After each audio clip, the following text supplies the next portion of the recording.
ஒருவன் தமிழை நன்றாக படித்து அதில் பாண்டித்யம் பெற்றால் அந்த தமிழுக்கான உயர்வு எப்படி கிடைக்குது பார்த்தீங்களா? கற்றோர்க்கு சென்ற இடமெல்லாம் சிறப்புன்னு அதுதான் அப்படின்னு சொன்ன உடனே கம்பர் திருப்பி சோழ நாட்டுக்கு திரும்பி வராரு. அந்த ராஜா பார்க்குறான், என்னை மன்னிச்சுடுங்க கம்பரே, நீங்கள் சொன்ன பொருள் எனக்கு புரியாமல். இல்லைப்பா, நானும் அவசரப்பட்டு தான் பேசிட்டேன். இப்போ நம்மளுக்குள்ளே சண்டை போட்டுட்டு இப்படி சேர்ந்துக்கிறோம்ல, இது பிணக்கு, இது இணக்கம்.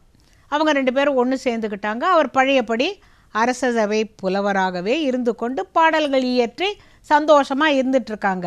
ஆனால் இந்த இடத்துல நாம் சுபம் போட்டுற முடியாது, ஏன்னா கதை இன்னும் தொடருது. கொஞ்ச நாள் கழித்து ஒரு நாளைக்கு இந்த ராஜா சொல்கிறான், நீங்கள் போவதற்கு முன்னால் ஏதோ ஒரு சபதம் போட்டதாக எனக்கு நினைவு அப்படின்னானாம். அப்போ கம்பர் சொன்னாராம், ஆமாம், நீ யாரை கண்டு பயப்படுகிறாயோ அந்த அரசனையே எனக்கு அடைப்பைக்காரனாக இங்கு உன்னுடைய சபைக்கு வரவழைக்கிறேன் பார்னு சொல்லிட்டு தான் போனேன். அப்போ சொன்னேன்ப்பா, இப்போ இதெல்லாம் நடக்குமா? எல்லாம் கோவத்தில் எல்லாம் வார்த்தைகளை கொட்டுறது தான், ஆனால் எல்லாம் பலிக்குமா என்ன அப்படின்னு நினச்சிட்டு அன்றைக்கி யோஜனை பண்ணுறாரு. அட்டாடா, நாம் மறந்து போயிட்டோம், ஆனால் இந்த ராஜா மறக்கலை பார்த்தியா, எவ்வளோ பொல்லாதவான்னு சொல்லிட்டு ஓலை அனுப்புகிறார். யாருக்கு? சேர ராஜாவுக்கு. ஒரு தூதுவன்கிட்ட கொடுத்து, நீ இதை கொண்டு போய் சேர ராஜாட்ட உடனே கொடு அப்படின்னு சொன்னவொடனே அவன் போனான். இங்கே வழக்கம் போல் பேசிகிட்டு இருக்கிற பொழுது ஒரு நாளைக்கு, இது பல நாட்கள் ஆச்சு, ஒரு நாளைக்கு டபக் டபக் டபக் டபக்கு நாங்கள் ஒரு குதிரை வந்து நின்றுது அரண்மனை வாசலில். ஒருத்தன் விடு விடு விடு விடு விடுன்னு இறங்கி வந்தான். கையில் அடைக்கா பொட்டி இருந்தது, வெத்தலை பொட்டி இருந்தது. வந்தான், பவ்யமாக கம்பருக்கு ஒரு கும்பிட போட்டான். அப்புறம் கம்பர் காலடியிலேயே அப்படி உட்காந்துட்டு கம்பர் பேசவே இல்லை, அப்படி திரும்பி பார்த்துட்டு பேசாமல் இருந்துட்டார். இவன் ராஜாவோட பேசிக்கிட்டே இருக்கார்.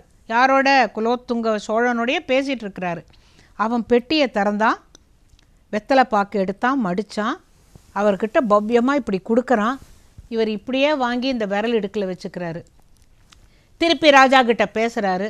அவன் வெத்தலையை நீட்டுறான், இவர் திரும்பி கூட பார்க்கல, இங்கே ஒடுக்கி வச்சுக்கிறாரு. இதை ஆச்சு வச்சுட்ட உடனே ராஜாவோட பேசிக்கிட்டே, அப்படின்னா என்ன அர்த்தம்? நீ போகலாம்னு அர்த்தம். இவன் வந்ததை மட்டும் பார்த்தார்.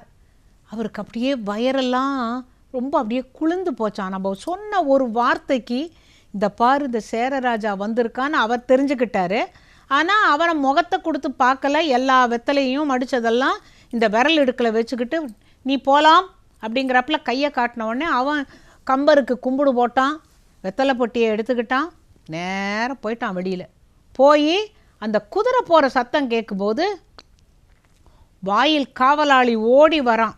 இப்போ வந்த ஒரு ஆள் அரண்மனைக்குள்ளேருந்து வெளியில் வந்தான். ஐயா, அவர் குதிரை மேலே ஏறுறதுக்கு முன்னால் இதை கீழே போட்டுட்டு போனாருன்னு ஒன்றை கொண்டு வந்து இந்த ராஜாட்ட கொடுக்குறான்.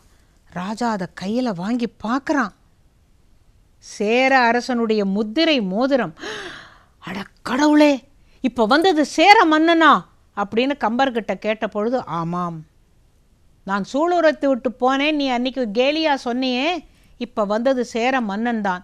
இப்போ இவன் சேரன்தான்ங்கிறத நான் உனக்கு எய்த்தாப்லேயே வா சேர மன்னான்னு கூப்பிட்டுருந்தேன்னா நீ அவனை எப்படி வரவேற்றிருப்பியோ அது எனக்கு தெரியாது. முகத்தை காட்டியிருப்பாய், அல்லது அவனை ஏதாவது சொல்லியிருப்பாய். அழையாத வீட்டிற்கு எதற்காக நுழைந்தாயின்னு கேட்டிருப்ப.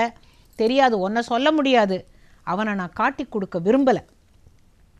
ஆகையினால அவன்கிட்ட நான் அவங்ககிட்ட என்ன சொன்னேனோ அதை சாதிச்சிட்டேன். இல்லை, அடைப்பைக்காரனாக வந்து வெத்தலையை மடித்து கொடுக்க நான் கையில் வாங்கிக்கிட்டேனே, அப்புறம் எப்படி எனக்கு ஒரு பணிஞ்சு நமஸ்காரம் பண்ணிவிட்டு அவன் கும்பிடு போட்டுட்டு போனதை பார்த்தேன். இல்லை, அதுதானே நான் அவனை விட்ட சவால், ஜெயிச்சிட்டேன் அப்படின்ன பொழுது. அதெல்லாம் இருக்கட்டும், அவன் சேர மன்னன்னு தெரிஞ்சும் அவனை வந்த உடனே அவன் கும்பிட்டதுக்காக திருப்பி நீங்கள் கும்பிடு போட்டேளா?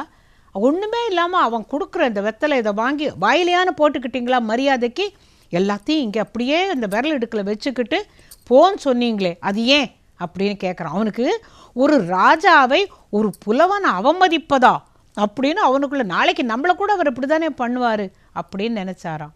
அப்போ கம்பர் சொன்னாராம், வாழ்க்கையில் பல விஷயங்கள் கற்றுக்கணும். சங்கீதம் கற்றுக்கலாம், அது வந்துடும். இந்த இங்கீதம்னு ஒன்று கற்றுக்கணும். வந்தவன் ராஜா, அவன் அடைப்பைக்காரன் வேஷத்தில் வந்திருக்கான். அந்த வேஷத்தில் வந்த மரியாதைக்காக அவன் கொடுக்குற வெத்திலையே நான் இங்கே அடக்கி வச்சுட்டேனே தவிர, நான் மட்டும் அவன் கொடுத்ததை அப்படி வாங்கி வாயில் போட்டிருந்தேன்னாக்கா அவன் நிஜமாவே அடைப்பைக்காரனாக நான் நினைக்கிறேன்னு ஆயிடும்ல. அது தப்பு இல்லை. அவன் யார்? அவன் தார் வேந்தன்.